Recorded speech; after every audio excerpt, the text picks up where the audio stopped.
草只是需要通草的细胞来吸收颜色，来固定颜色。所以呢，通草的细胞如果它在干燥的时候呢，它是要吸收水分，它需要有个过程。那它这个丰富的色彩，以及它不褪色的这个原理呢，其实很得益这张纸它特别的材质。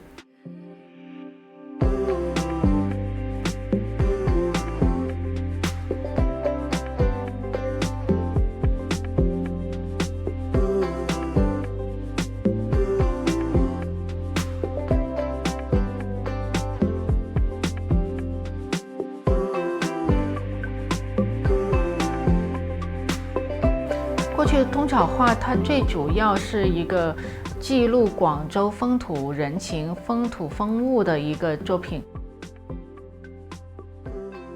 相对于更多的外销画来说，通草画它记录民生、市井生活是比较全面的、多样的。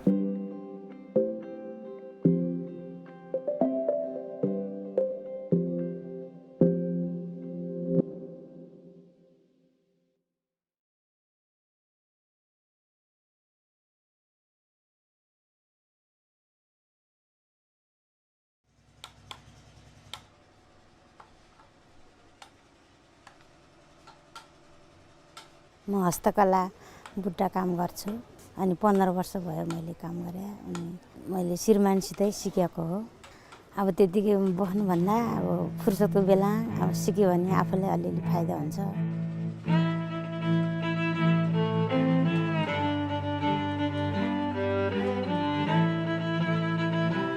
Sangeeta Bajracharya lives near the famous Ratu Machindranath temple in Bungamati, a town 8 km away from Kathmandu.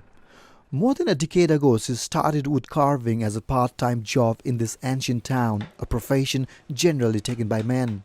खानासाना खाएर फुर्सदको टाइममा दिउँसो काम नआए बेला दिउँसो 3-4 घण्टा गर्छु। मैले धेरै जस्तो झ्यालको ठाहरू, झ्याल फ्रेमहरू बनाउने ठाहरू बनाउँछु। सिकेर सिप भयो भने आफ्नो कमाइ भयो भने अलि बजारलाई यति लियो भने साथ झिकेर दिन पाइन्छ। महिलाहरूले काम नगरे सबै श्रीमानको भरमा बस्नु पर्थ्यो। अहिले चाहिँ श्रीमानको त्यो भरमा बस्नु पर्दैन। अहिले चाहिँ आफूले काम गरेर आफूले अब कति कमाउन सक्छ त्यति मात्र हामीले खर्च गर्ने, हामीले यति जोगाउन भनेर पनि सिक्यो। Many women like Sangeeta and Manadevi are also attracted to this work because they can do it from home. Most have actually learned the craft from their husbands.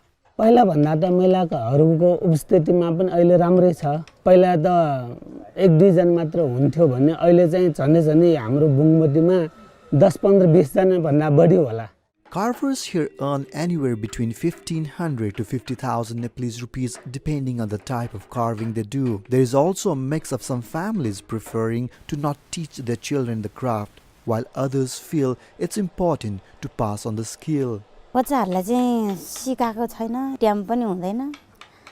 बिहान कलेज जाऊ अनि ट्युसन जाऊ। मेरो छोरा छोरीले गर्नुहुन्छ। अब सानो हुने नि उनीहरूले हो, उनीहरूले नि सिकिरहेछ अहिले पनि। अलि तिमीहरूलाई समय छ भने तिम्रो फुर्सद छ भने एटीमा हामीले सहयोग गरिदिनु भनेपछि त उनीहरूले गरिदिन्छ। त्यो कारणले नि आफ्नो घर परिवारलाई पनि सिकाउनु पर्छ जस्तो। But the craftspeople here feel that the number of tourists coming into Bungamati has declined after the destructive earthquake in Nepal in 2015.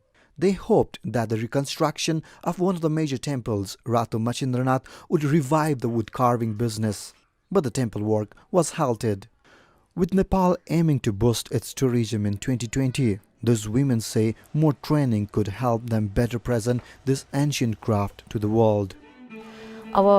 अरू नजानेको महिलाहरू दिदीबहिनीहरूलाई पनि यसरी नै काम तालिम दिएर सिकाएर उनीहरूलाई पनि हामी जस्तै नै अनि राष्ट्रलाई नै राम्रो भयो। आफ्नो संस्कृति पनि झल्कियो। आफ्नो काम जानिसकेपछि त पछि समय पनि राम्रो हो।